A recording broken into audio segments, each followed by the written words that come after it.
আসসালামু আলাইকুম। Casio FX 100 ms calculator দিয়ে কিভাবে খুব সহজে গড় নির্ণয় করা যায় আজকের ভিডিওতে আমরা দেখব।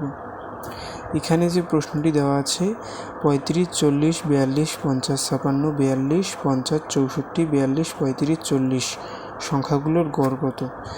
এটা কিন্তু অনেক হিসাব নিকাশ করে বের করতে হয়, ক্যালকুলেটর দিয়ে আমরা খুব সহজেই বের করতে পারবো। সো আমাদের গড় নির্ণয় করার জন্য আমাদের ক্যালকুলেটরটিকে পরিসংখ্যান মোডে নিয়ে যেতে হবে। সেজন্য আমরা মোডে প্রেস করব একবার, দুইবার প্রেস করার পর যে এসডি অপশনটি আছে এখানে প্রেস করব, মানে 1 প্রেস করার পর এবার যে সংখ্যাগুলো আছে সেগুলো ধাপে ধাপে তুলতে হবে। সো আমরা প্রথমে তুলি। প্রথমে সংখ্যাটি আছে সেটা হচ্ছে 35 লেখার পরে এম প্লাস অপশনে চাপতে হবে।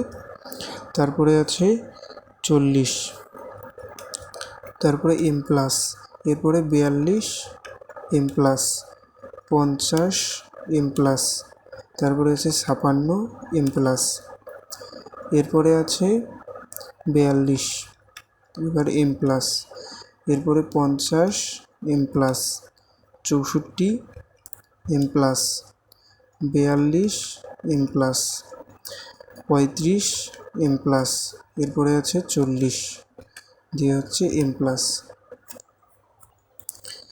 এখানে আমরা যতগুলো সংখ্যা তুলেছি, কয়টা সংখ্যা তুলেছি সেটা কিন্তু এখানে দেখাবে, মানে 11টা সংখ্যা আমরা তুলেছি। এবার গড় নির্ণয় করার জন্য আমাদের এবার যে কাজটি করতে হবে সেটা হচ্ছে শিফটে একবার চাপ দিতে হবে। শিফটে চাপ দেওয়ার পর এই যে এখানে লেখা আছে এস ভ্যারিয়েবল, মানে 2 এখানে একবার প্রেস করতে হবে। করার পর যে এখানে অপশানগুলো আছে এখান থেকে আমাদের এক্স বার অপশানটা সিলেক্ট করতে হবে। সেজন্য আমরা 1 চাপ দেব। 1 চাপ দেওয়ার পর এবার আমরা ইকুয়াল দেব। ইকুয়াল দিলে দেখো গড় চলে এসেছে 45.09 এবং আমাদের উত্তরেও কিন্তু ওটাই ছিল 45.09।